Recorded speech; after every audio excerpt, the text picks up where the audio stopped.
Welcome to What the Paper Said, in which I, Patrick Crozier, skim through the Times from 100 years ago, read some of the articles and comment on the ones I find interesting. In this episode, the week ending the 26th of November 1922, a real actual card-carrying communist speaks in the House of Commons, a popular thriller writer is shot, young women are warned of the dangers of pretty much everything, everyone is warned about celebrity, and in shock news, communists are caught out in a lie. On Thursday, the King opened Parliament in time-honoured fashion with a speech from the throne. The King's speech was very short, the only item of substance being the bills to enact Irish independence. The first major speech was made by Ramsay MacDonald, who was the newly elected leader of the Labour Party and, as such, the leader of His Majesty's loyal opposition. This is what he had to say. This is from Friday the 24th. The important statement in the speech after Ireland relates to unemployment. That statement is to us profoundly unsatisfactory. Labour cheers. There is no sense of proportion in it, and there is no real appreciation of the terrible tragedy.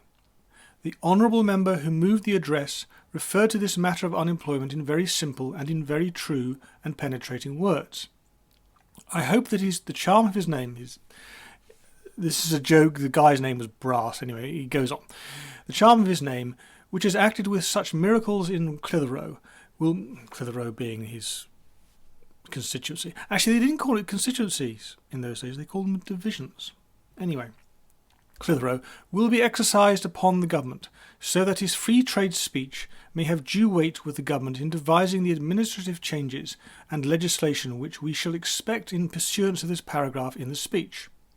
But the speech says the ameliorative measures prepared by the late government are being examined afresh.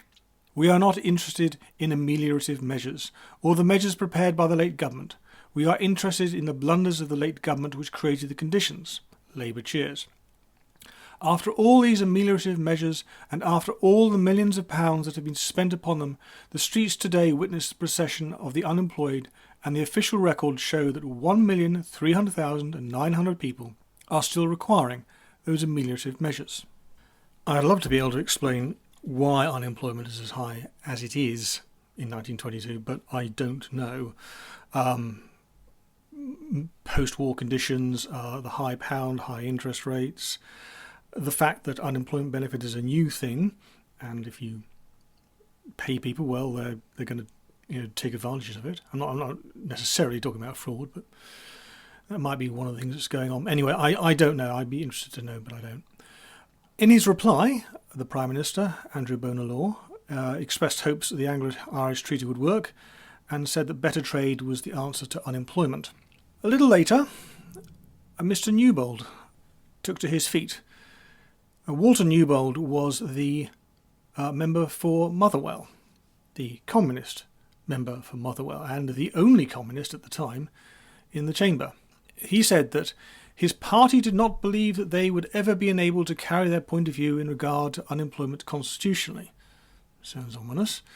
We believe, he continued, that when the time comes we shall have to deal with your class as the honourable member who once sat for Huntingdon dealt with your predecessors.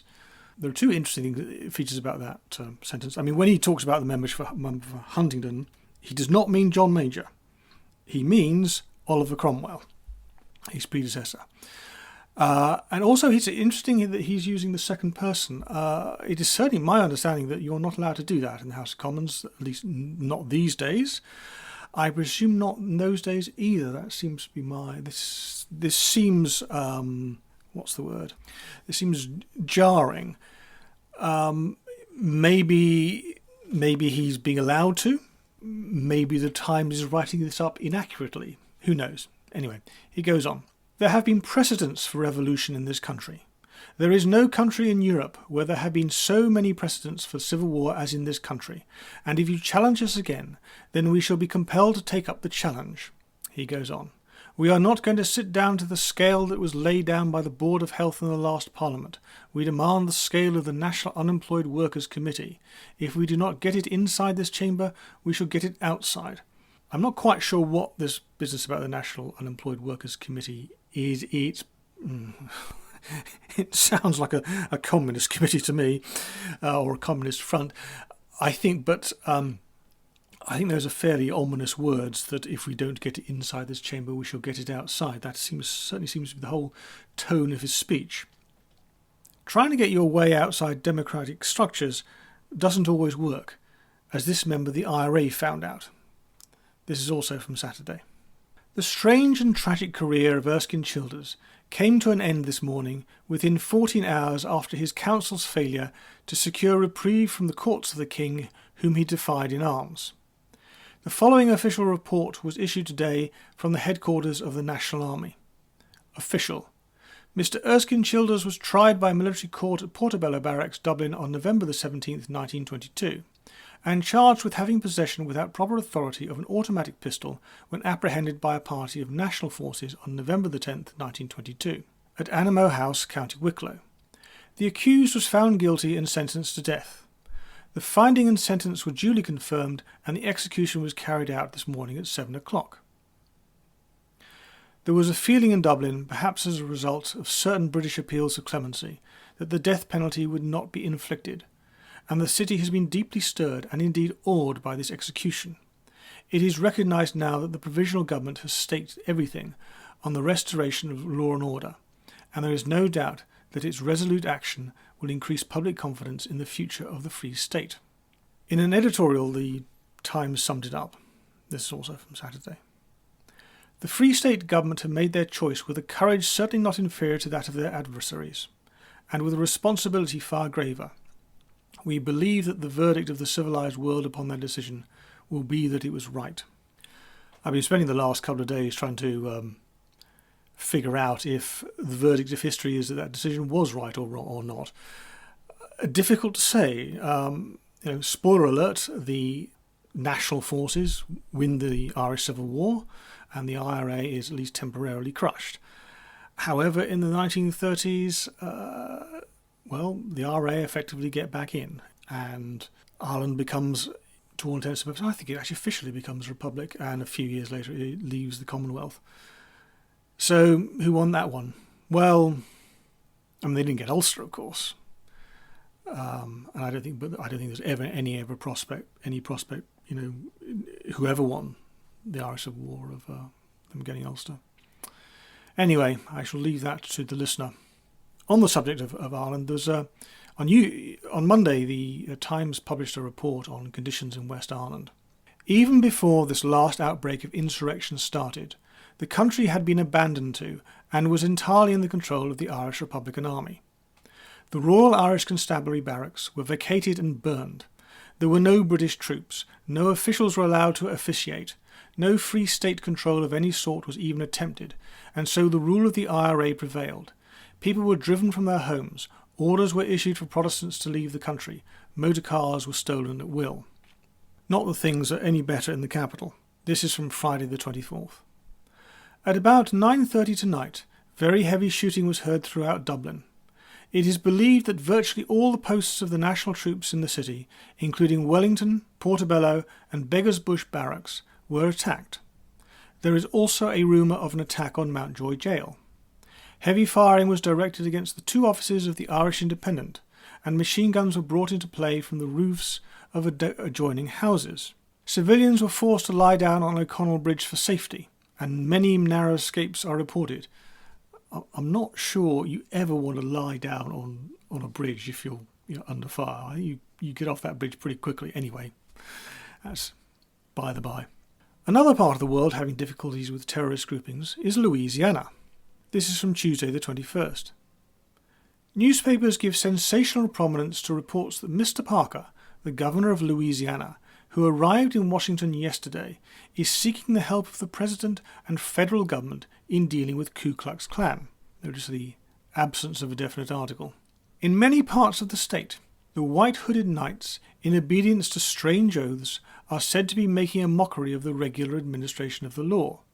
The outrages committed by them, not only in Louisiana but in many other states, are steadily increasing in frequency and audacity. According to Mr. Arthur Brisbane, I'd never heard of this guy, but he's a bit of a sort of newspaper legend. He tended to be So did work with William Randolph Hearst. I suspect he was the model for the character of Jedediah in what's the movie Citizen Kane.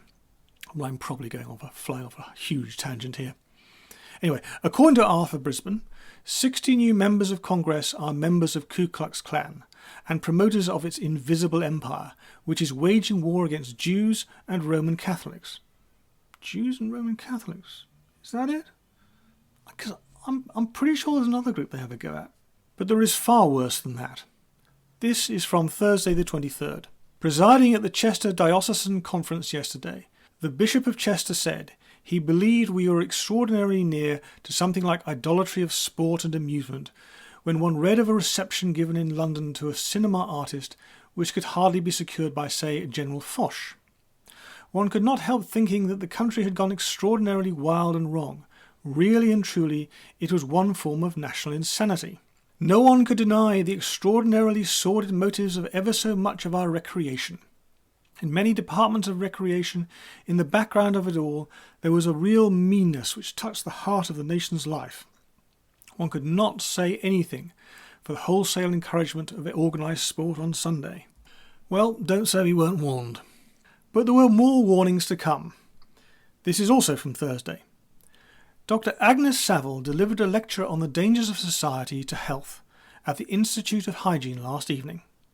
Nowadays, she said, the girl dispenses with a chaperone, and even if she retains the old high standard of chastity, her mind too often becomes poisoned, her ideals recede, she accepts the inferior outlook on life, and when she marries, the standard of her relationship to her husband, home and children is not a high one. What on earth is she talking about? Anyway, she goes on. Society life is responsible for deficient sleep and consequent deterioration of the entire nervous system. It encourages the pernicious habit of the too frequent cigarette. It encourages the girls to take cocktails and whiskies and sodas, which ruin their digestion, impair their livers, and upset the balance of the nervous system. And it encourages them to take rich foods, which upset the rhythm of the body. The ill health of the modern society girls is in a measure the fault of their parents. Blame the parents, who have it in their hands to postpone the downfall of modern civilization, since civilization itself has its foundation on those individuals who possess the virtues of stability, high purpose, and unselfishness, which I kind of agree with. At least that very, very last bit. Now, by our standards, this all sounds, well, old-fashioned, judgmental, prescriptive. I'm sure there are better words, but I can't think of them off the top of my head.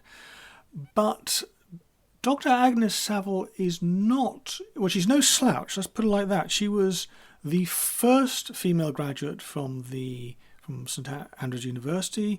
Obviously, she trained as a doctor. She was a radiographer in the First World War, just like Marie Curie, as it happens.